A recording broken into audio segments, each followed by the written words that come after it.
Behind me here is one of the most interesting new launches at the Düsseldorf Boat Show. This is a new Solaris Power 70 long range. It's their first Flybridge model, and it's got some really fascinating design ideas.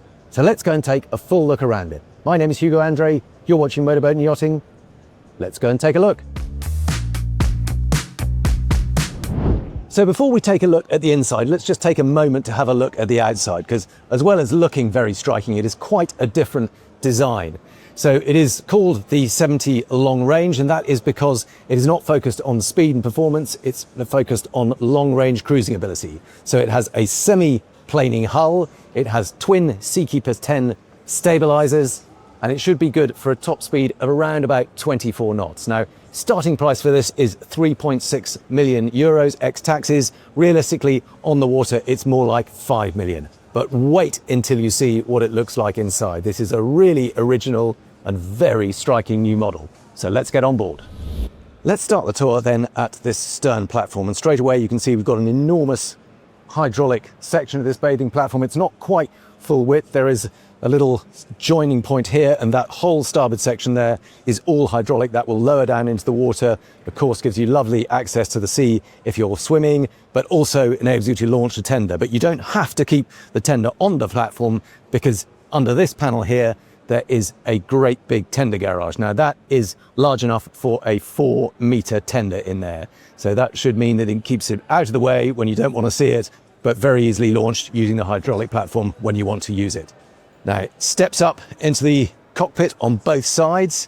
Really nice, thick, wide teak steps. Just look at the thickness on that there. Absolutely massive.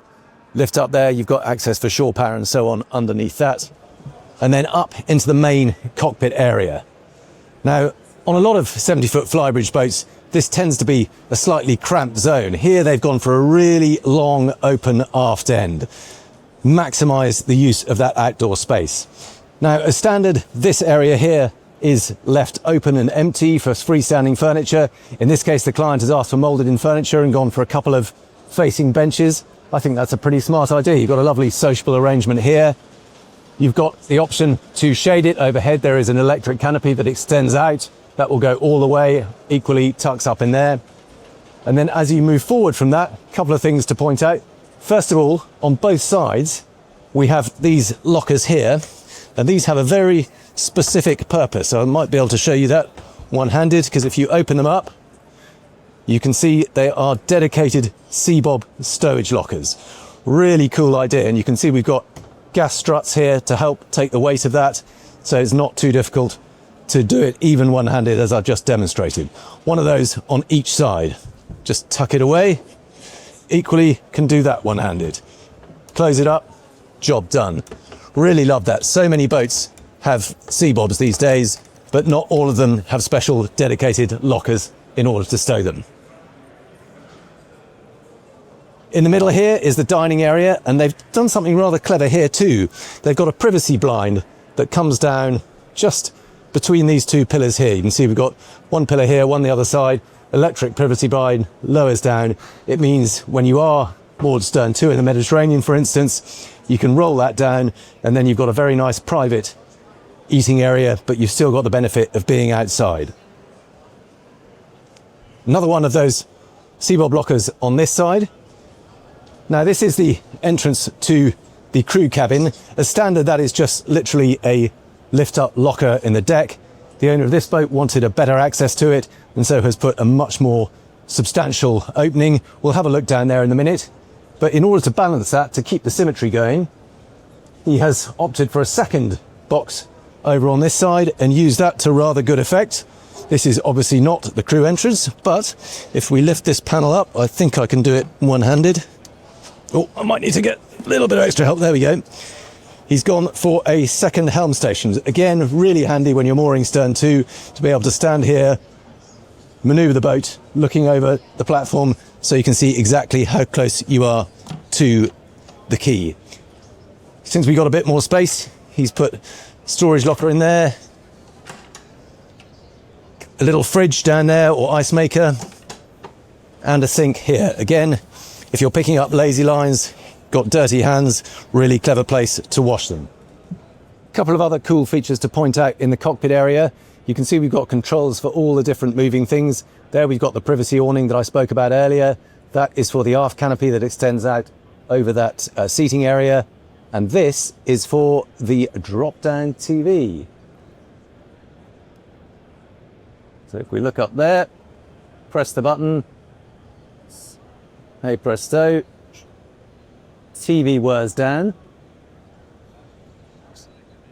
But the really cool thing about this is that you can face it that way, or I believe if I press one of these buttons, it will actually rotate so that you can also watch TV from when you're sitting at the seats out in the cockpit. Well, that's going to knock the flowers over, so I'm going to put that back the other way before I cause any more trouble. But very cool to be able to have a TV that faces inwards and outwards, and then when you're all done, press the button again, and the whole thing folds very neatly away, and you would never know it's there. Now, we have got full walk-around decks. They were keen to make sure that this is a really safe, secure boat to move on. So look how tall these are. This is above waist height. So big, chunky lift-up cleats, but really secure, wide walkways. Opening window here, we'll look at that from inside. And then lovely big foredeck lounge right here. Now you can see how far that beam has been carried forward. This is a really big sized sort of sunbed forward. We've got teak capping all the way around, lots of lovely touches, and then a forward facing bench here with a very smart little lacquered table. Pop-up lights either side. A lot of boats have them now, but very stylish touch. Now what I should also point out is that usually on this side there is an option for a fold down platform. The owner of this particular boat didn't actually want it, but if you do have it, the platform starts about here. It lines up with this window. In fact, if you go for that, that is actually a door. That whole big section folds down. You've got an enormous terrace overlooking the sea and immediate access from the saloon. So if we go around and take a little look inside. Now, Solaris are a semi-custom yard, and the owner of this boat has gone for quite a full-on customized design. This is not the standard layout, but we'll show you some pictures of what that will look like. And one quite unusual feature is that access up to Flybridge is inside, so an inside staircase, but because it's very close to this sliding door here, it's almost the same. The other thing that they've really focused on is making sure that everything is at the same level. So you'll notice as we walked around that side deck, all on one level, and indeed straight into the saloon, all on one level, keeps it very easy to move around. So the normal layout is that you would have a stern galley here. In this instance, the owner wanted masses of refrigeration and a galley that runs all the way along that port side. Now, when I say masses of fridges, I really mean it. So you've got a full height fridge freezer on this size, including that section down there. You've got 2 wine coolers over there, and we have 4 more fridge drawers over here. All of these are fridges or freezers.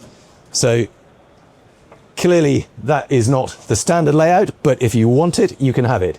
Now, here we go. Here are some pictures of what is a more typical layout. So here you can see the stern galley layout in this area here next to the door, and then you've got a bigger lounge area here, and this shows the opening door and that folding platform. So that gives you a little bit of an idea of what the standard layout might be. But the advantage, I think, of this particular one he's chosen is that you really get a good feeling of space, because there's nothing sort of blocking your way. There's no returns on any of the sofas or any of the kitchens. You just have this lovely open space leading through the boat. Very stylish glass table here. Again, that's very much open to choice. And masses more storage along here on this one. You can see you've got the dishwasher down there. Big sink. And this is in fact the cooking area. I know you wouldn't know it. It looks just like a worktop.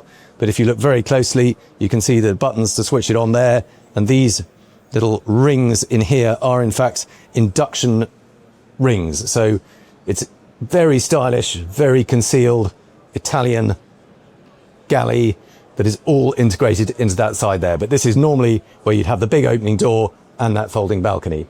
In this case, you've got a big drop-down window. You can see I'm not going to go all the way, but that whirs up and down from there. And then coming through into the helm station, we've got a pantograph style door that swings open.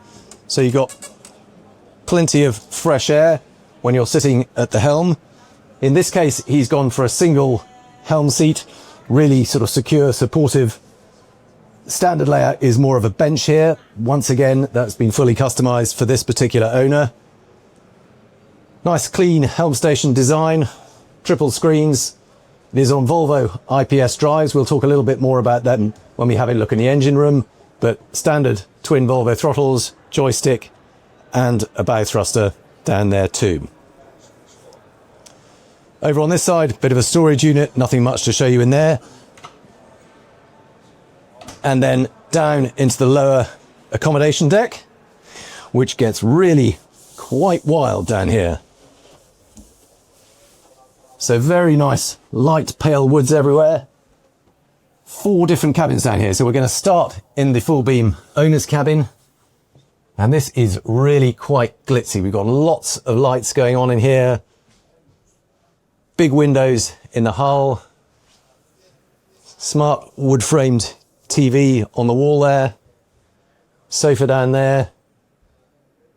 But this is where it starts to get really quite glitzy. We've got a walk-in wardrobe, fully lit, glass doors on the wardrobe, perspex see-through shelves, LED lighting everywhere. Feels a bit like you're entering the hall of mirrors, but it is very bright, very cool. It's a little bit hard to tell where the actual back of anything is. That is actually a mirror there, but because you've got this effect of bouncing back and forth, it feels like you're in a kind of infinity mirror room. Over here we've got the vanity unit, another big round mirror above that, quite enough of seeing me in the picture. More drawers down here, but this is where it gets really quite cool. That there is actually a mirror through into the shower. Not necessarily, I don't think my wife would go for that, and they have put a little privacy screen in there. You can see there is a sort of blind that whirs up and down.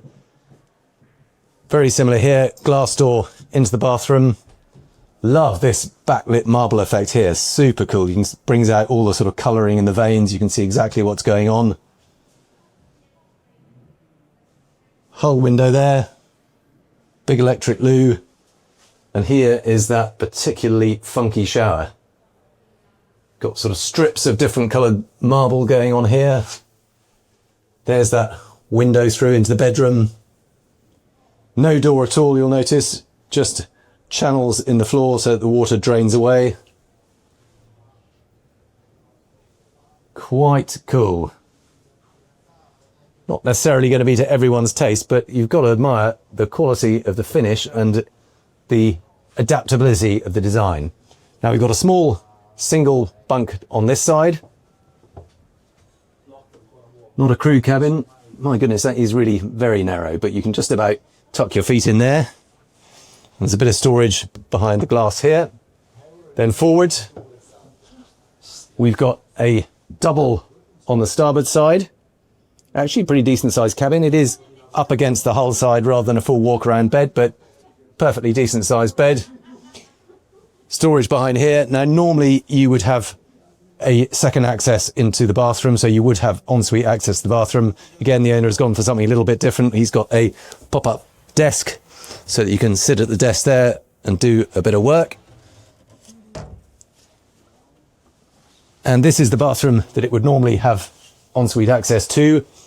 So the standard layout would be to have Jack and Jill style doors, so you can use it as a day heads and an ensuite bathroom. Actually pretty decent size in here. Got a hull window behind that curtain, another of those cool backlit sinks, and a good sized shower in the corner. And then moving further forward into the VIP. Now this is where that beam forward design really helps. You've got a full king size bed in there, plenty of floor space all around it. Hull windows on both sides with opening ports. Big mirror above the bed. Plenty of storage over on this side. Another one of these sort of cool vanity units with a big circular backlit mirror and more illuminated shelves. Another big glass hanging locker in there. And of course, that has its own ensuite bathroom over on this side. Shower in the corner, backlit sink, loo behind the door. Very cool design. But there is yet more to see. Let's go up, back up those stairs, and go and have a look at the Flybridge. So the only access is through this internal staircase rather than outside, but it's a nice wide, shallow steps, strip lighting in all the steps too, and then up to the Flybridge. For security reasons, the access to the Flybridge has a sliding glass panel that is electrically powered that just slides across. So this is all secure and of course weatherproof, given you've got that internal staircase leading up to it. On the starboard side, we've got a great big wet bar, another full-size induction hob here, really decent sink, fridge underneath, lots of storage. And then moving forward from here, we've got a sun pad that wraps right around the helm position. So rather nice if you're lying under there, you've got the protection from the screen, so it should be very nicely sheltered from the breeze, but also rather fun if you are helming the boat, you can lie out there and chat to whoever's driving at the time. We've got a full hardtop overhead. You can see the carbon fiber supports. Check that out. That is the real deal. And then the hardtop overhead has revolving slats in it. If you look up here, we can see those revolve electrically, so you can get a nice sort of dappled shade down below. Enormous dining table here, beautifully lacquered, high gloss finish. That obviously folds over. I'm not going to do that one-handed. It feels a bit too heavy and a bit too precious to do, but you can see that it folds over if you want to use it more as a coffee table, and the whole thing will sink down. That is on electric pedestals too. Helm position here, fairly flat looking bench, but means there's plenty of space for 3 or 4 people to sit facing forwards. Repeat of all the instruments. I won't talk you through all those. You can see that. And then as you make your way aft, they've gone for another of these big open areas where you can bring in your own sun loungers. You can have sort of teak sun loungers or freestanding furniture or whatever you want. But really big space this. It's very, very wide, stretches all the way out to the full beam of the boat. We've got a shower over here. This is a shower unit. And we've got the controls for the high-low table and the overhead sun slats, and more of these little pop-up lights and backlit cup holders. So really good big space up on the Flybridge that is very much open for customization, exactly how you particularly choose to use it. I promised you a look at the crew cabin, so let's lift up this hatch. Rather remarkably, I can do that one-handed too. They've been very good about fitting gas struts to all these heavy mouldings so that you can do it relatively easily. Quite a steep staircase down. That drops down. Oop, nearly slipped. You can see we've got a washer dryer configuration here, a single bed, and an ensuite shower station. And rather cleverly, if I spin round and come back this way, there is actually hidden access to the engine room. So these steps, which are a little bit heavier, but they're on struts too, that swings up. And you can see we have got a watertight door that leads through into the engine room. So with any luck, we can go straight through here and take a look at the engines. So we have twin IPS 1350s. It is a semi-planing hull design, so with these twin 1,000 horsepower engines, it should be good for about 24 knots, I'm told. But this is called long range for a reason. It has these great big fuel tanks here, and I'm told that the estimated cruising range is around 900 nautical miles at 12 knots. So it's not designed to be a rapid planing boat. It's designed to get you there in comfort and, crucially, with a really long range without having to refuel. Let's finish up this tour of the Solaris Power 70 sitting in this fascinating aft cockpit area. I've been really impressed by this boat. There's some very original thinking going on. It's a really good looking boat. It's a little bit hard to tell what it's going to look like in the more sort of standard variant, but I would love to see it with the platform down, the doors open, and so that you really get a feel for what that saloon would be like. But what this does show is how impressive they are at adapting to the customer's needs and producing a semi-custom yacht. So do let me know what you make of it in the comments. I think this is a particularly interesting one, and I would love to hear your opinions on it. And as always, thank you very much for watching.